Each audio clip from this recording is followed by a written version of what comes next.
Hello மக்களே, வணக்கம். Welcome back to my channel. நம்ம இந்த பதிவில் என்ன பார்க்க போகிறோன்னா, தை கிருத்திகையை பற்றி தான் பார்க்க போகிறோம். தை கிருத்திகை 2025 எப்போது இப்படி விரதம் இருந்து வழிபடுங்க, முருகப்பெருமான் அள்ளி கொடுப்பார். முருகப்பெருமானுக்கு உரிய விரதங்களில் திதியில் சஷ்டி திதி, நட்சத்திரங்களில் கார்த்திகை நட்சத்திரம் ஆகியவற்றில் இருக்கப்படும் விரதங்கள் மிக மிக முக்கியமானவையாகும். முருகனின் அருளை பெற விரும்புவர்கள், முருகன் அருளால் அனைத்து விதமான பிரச்சனைகள் துன்பங்களிலிருந்து விடுபட நினைப்பவர்கள் இந்த 2 விரதங்களையும் அனுஷ்டிக்கலாம். ஆடி கிருத்திகை போல தை கிருத்திகையும் மிக மிக விசேஷமானதாகும். மங்கள மாதமான தை மாதத்தில் வரும் கிருத்திகையில் முருகப்பெருமானுக்கு விரதம் இருந்து வழிபட்டால் செவ்வாய் தோஷம், வாழ்க்கையில் தடைப்பட்டிருக்கும் அனைத்து விதமான மங்கள காரியங்களும் நடைபெறும் என்பது நம் முன்னோர்களின் நம்பிக்கை, நம் நம்பிக்கையும் கூட. தை கிருத்திகை சிறப்பு என்னன்னு பார்த்தீங்கன்னா, தை மாதத்தில் வரும் ஒவ்வொரு திதி நட்சத்திரமும் சிறப்பு உடையதாகும். அப்படி தை மாதத்திற்குரிய மிக முக்கியமான விரத நாள் தை கிருத்திகை ஆகும். கிருத்திகை என்றாலே அது முருகனுக்குரிய விரதம், வழிபாட்டு நாளாகும். வேலை, திருமணம், குழந்தை வரம் ஆகியவை கிடைக்க வேண்டும் என்பவர்கள் தை கிருத்திகை என்று முருகப்பெருமானுக்கு விரதம் இருந்து வழிபடுவது நல்லது. தை கிருத்திகையில் முருகனுக்கு விரதம் இருந்தால் வீட்டில் சுபிஷங்கள் பெருகும். முருகப்பெருமான் அருளால் வாழ்க்கையே சிறப்பாக மாறும். தை கிருத்திகை தேதி பார்த்திங்கன்னா நாளைக்கு தாங்க, 6ஆம் தேதி பிப்ரவரி 2025. பார்த்திங்கன்னா பிப்ரவரி 5ஆம் தேதி இன்னைக்கு இரவு 11:19 மணிக்கு துவங்கி பிப்ரவரி 6 நாளைக்கு வியாழக்கிழமை இரவு 10 மணி வரைக்கும் கிருத்திகை நட்சத்திரம் உள்ளது. அன்று நாள் முழுவதும் கிருத்திகை நட்சத்திரம் இருப்பதால் முருகனுக்கு விரதம் இருந்து அவரிடம் நம்முடைய மனதில் இருக்கும் குறைகளை சொல்லி, நம் மனதில் இருக்கும் குறைகளும் துன்பங்களையும் மனமுருகி வழிபட்டால் எப்படிப்பட்ட துன்பமும் நீங்கிவிடும். முருகனின் அருள் நிச்சயம் கிடைக்கும். அதிலும் இந்த ஆண்டு மிக மிக விசேஷமாக வாழ்வில் மங்கள காரியங்கள் நடக்க காரணமான கிரகமான குரு பகவானுக்குரிய வியாழக்கிழமையில் தை கிருத்திகை வருகிறது. அதனால் இந்த நாளை தவற விடாமல் இருப்பது சிறப்பு. தை கிருத்திகை வழிபாட்டு முறையை பற்றி பார்க்கலாம் வாங்க.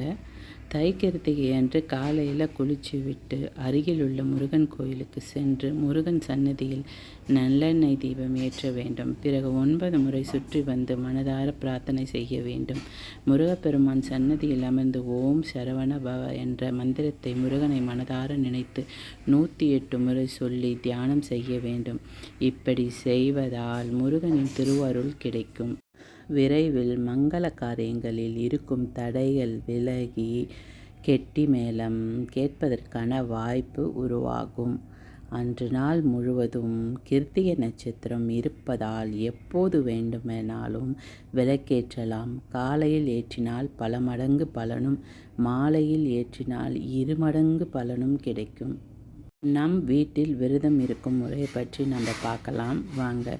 கோவிலுக்கு செல்ல முடியாதவர்கள் வீட்டிலேயே அதிகாலையில் எழுந்து குளித்துவிட்டு முருகப்பெருமானுக்கு செவ்வரளி மாலை சூட்டி வீட்டில் நல்லெண்ணெய் தீபம் ஏற்ற வேண்டும். பால் பாயாசம், கேசரி, சர்க்கரை பொங்கல் என ஏதாவது ஒரு இனிப்பு வகையை நைவேத்தியமாக படைத்து வழிபட வேண்டும். பிறகு ஒரு தட்டில் செவ்வரளி மலர்களை எடுத்து கொண்டு ஓம் சரவண பவ மந்திரத்தை 108 முறை சொல்லி அர்ச்சனை செய்ய வேண்டும். யாருக்காக வழிபாடு செய்கிறீர்களோ அவர்கள் கைகளால் இந்த அர்ச்சனை செய்வது இன்னும் விசேஷம். பிறகு நாள் முழுவதும் உபவாசமாக இருந்து முருகனை வழிபடலாம். இன்னொன்று சொல்கிறேங்க, நம்ம கையில் என்ன இருக்கோ அதை வச்சு நம்ம நைவேத்தியம் வச்சுக்கிட்டா போதும். உபவாசம் இருப்பவர்கள், அதாவது விரதம் இருக்க முடிஞ்சவர்கள் விரதம் இருங்க. விரதம் இருக்க முடியாதவர்கள் இல்லாத பட்சத்தில் மனதார முருகனை நினைத்து 108 முறை ஓம் சரவண பவ என்று சொல்லி விரதம் இருந்து கூட முடிக்கலாம். நம்ம கையில் இருக்கிறப்போ நம்ம கையில் என்ன இருக்கோ வீட்டில் என்ன இருக்கோ அதை வச்சு கூட நம்ம மனதார முருகனை நினைத்து வழிபடலாங்க. விரதத்தை நிறைவு செய்யும் முறையை பற்றி நம்ம பார்க்கலாம். மாலையில் அருகில் இருக்கும் கோவிலுக்கு சென்று முருகனை தரிசித்து விட்டு விளக்கேற்றி 9 முறை சுற்றி வந்து வழிபட வேண்டும். பிறகு வீட்டிற்கு வந்து மீண்டும் விளக்கேற்றி முருகனை மனதார வழிபட்டு முருகனுக்கு படைத்த பிரசாதம் அல்லது சிறிது பால் சாப்பிட்டு விரதத்தை நிறைவு செய்து கொள்ளலாம். இப்படி வழிபட்டால் ஜாதகத்தில் செவ்வாதோஷம் உள்ளிட்ட அனைத்து கிரக தோஷங்கள் விலகும். திருமண பாக்கியம் கைகூடும். குழந்தை பேறு கிடைக்கும். தடைப்பட்ட சுபகாரியங்கள் வீட்டில் உடனடியாக நடக்க துவங்கும். அப்புறம் பார்த்திங்கன்னா முருகனுக்கு 6 நாட்கள் தைப்பூச விரதத்தை பார்க்கலாம். கிருத்திகை விரதம் இருப்பவர்கள் பிப்ரவரி 6ஆம் தேதி காலையில் துவங்கி மாலையில் நிறைவு செய்து விடலாம். முருகனுக்கு 6 நாட்கள் தைப்பூச விரதம் இருக்க நினைப்பவர்கள் பிப்ரவரி 6ஆம் தேதி துவங்கி பிப்ரவரி 11ஆம் தேதி வரை விரதம் இருக்கலாம். தைப்பூச விரதம் இருப்பவர்கள் ஏதாவது ஒரு வேளை மட்டும் உணவை தவிர்த்தோ அல்லது எளிமையான உணவுகள் எடுத்துக்கொண்டு விரதம் கடைபிடிக்கலாம். தை கிருத்திகையில் துவங்கி தைப்பூசம் வரை முருகனுக்கு விரதம் இருந்தால் முருகன் அருளால் வேண்டியது அனைத்தும் கிடைத்து நிறைவான உயர்வான வாழ்க்கையை அமையும் என்பது நம்பிக்கை.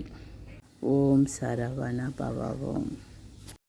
தைப்பூச விரதம் இருக்கும்போது பார்த்திங்கன்னா பல கஷ்டங்கள் வரதாங்க செய்யும். அந்த தடையெல்லாம் உடைச்சி முருகன் மேலே நம்பிக்கையோடு நல்லபடியாக விரதம் இருந்து நம்ம இருந்துட்டு வந்தால் வாழ்வில் நல்ல வழியை காட்டுவார் என்பது நம் நம்பிக்கை. செய்வோம்.